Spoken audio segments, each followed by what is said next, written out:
उत्तर प्रदेश का अमेठी जिला, और इस जिले में रहते थे एक सरकारी टीचर जिनका नाम था सुनील कुमार।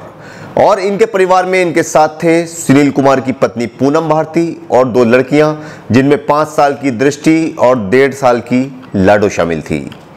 अस्सलाम वालेकुम, नमस्कार, आदाब, सत श्री अकाल। मैं हूं आपके साथ नबील अख्तर और इस वक्त आप देख रहे हैं क्राइम हलचल। 34 साल के सुनील कुमार रायबरेली जिले में जगतपुर थाना क्षेत्र के गांव सुदामापुर के रहने वाले थे। 10 सितंबर 2020 को सुनील की बेसिक शिक्षा विभाग में नौकरी लगी और 12 मार्च 2021 को उन्हें अमेठी जिला मुख्यालय से लगभग 62 किलोमीटर दूर सिंहपुर ब्लॉक का पनहोना प्राथमिक स्कूल अलॉट हो गया और ये यहाँ पर टीचिंग करने लगे।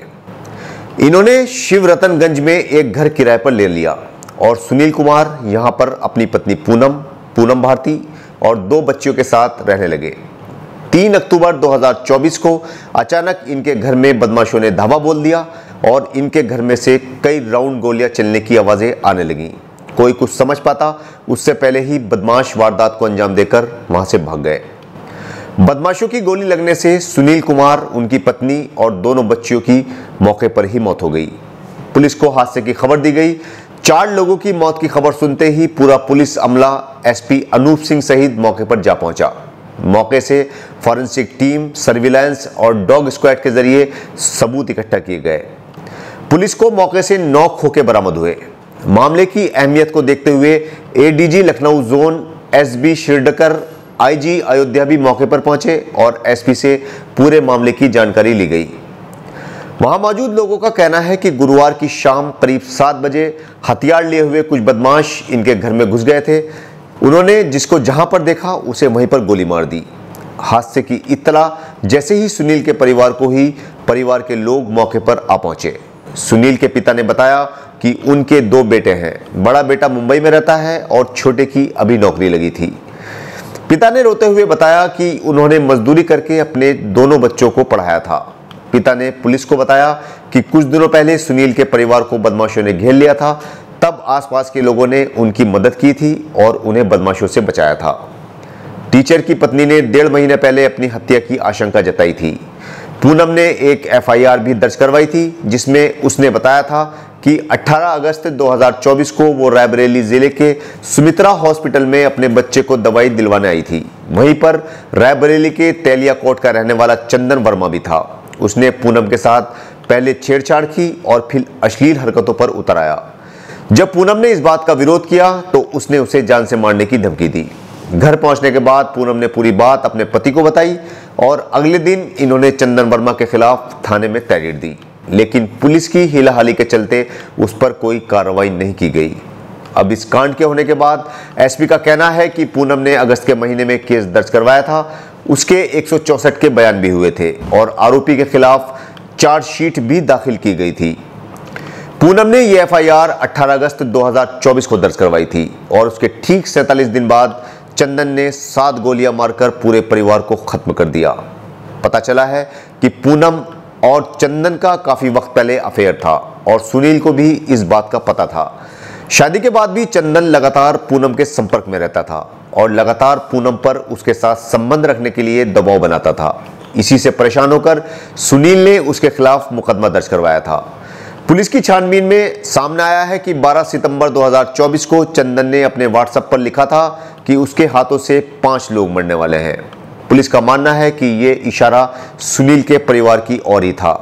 छानबीन के दौरान पुलिस को पूनम और चंदन के कुछ फोटोग्राफ भी मिले हैं जिसमें दोनों के बीच नजदीकियों का अंदाजा लगाया जा सकता है। पुलिस की छानबीन में ये बात भी सामने आई है कि रायबरेली में चंदन और पूनम का घर पास पास ही था। पूनम पढ़ाई के दौरान उसके संपर्क में आई थी। इसके बाद दोनों के बीच अफेयर भी रहा, मगर इसी बीच परिवार वालों ने पूनम की शादी सुनील से कर दी, लेकिन पूनम और चंदन के बीच उसके बाद भी बातें होती रहीं। जब सुनील को इन दोनों के अफेयर के बारे में पता चला तो इन मियाँ बीवी के बीच लड़ाई झगड़ा भी हुआ, लेकिन पूनम बाज नहीं आई और लगातार चंदन से बात करती रही। इसी के बाद सुनील ने चंदन के खिलाफ एफआईआर दर्ज करवाई ताकि उस पर दबाव बने और वो पूनम का पीछा छोड़ दे, लेकिन इसका पासा उल्टा पड़ गया और चंदन ने टीचर के पूरे परिवार को खत्म कर डाला। पुलिस की छानबीन में यह भी सामने आया है कि जब सुनील ने चंदन के खिलाफ एफआईआर करवाई तो पुलिस ने उसे उठा लिया और पूछताछ करने के बाद उसे जेल भेज दिया गया।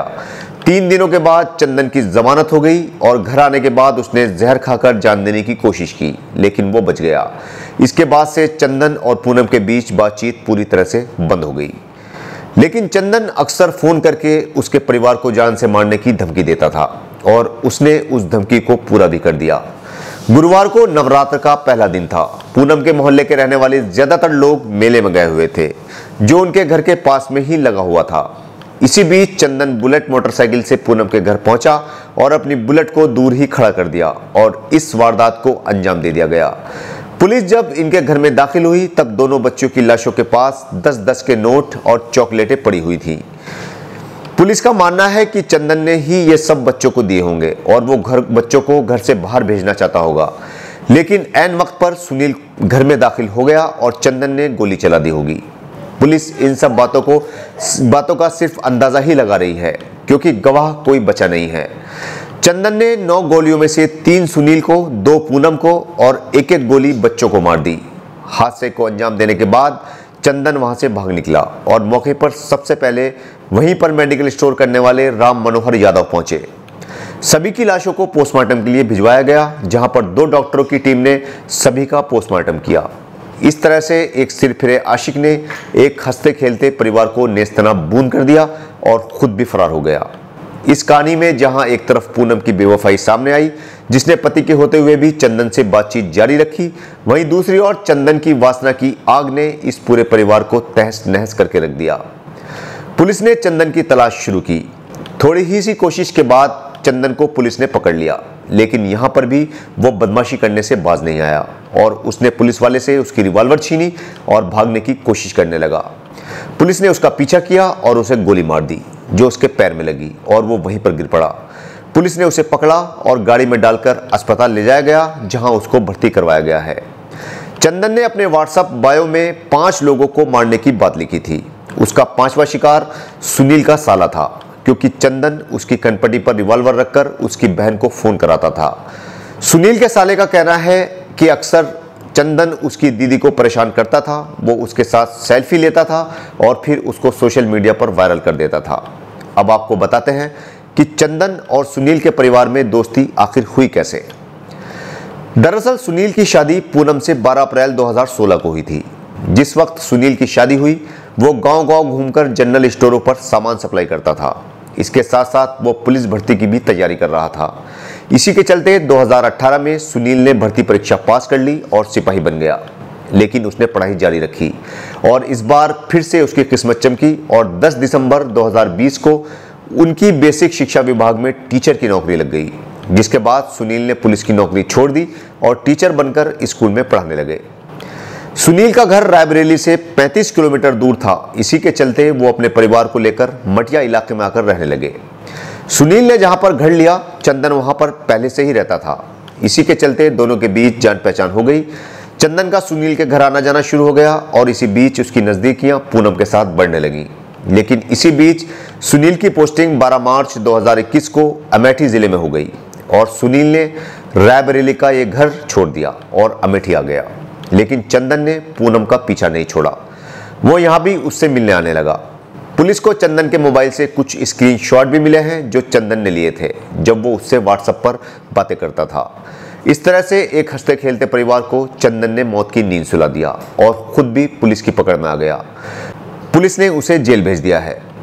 कल आपसे फिर मुलाकात होगी एक नई कहानी के साथ। तब तक अपना और अपने परिवार का अच्छी तरह से ख्याल रखिए और देखते रहिए क्राइम हलचल विद नबील अख्तर। जय हिंद।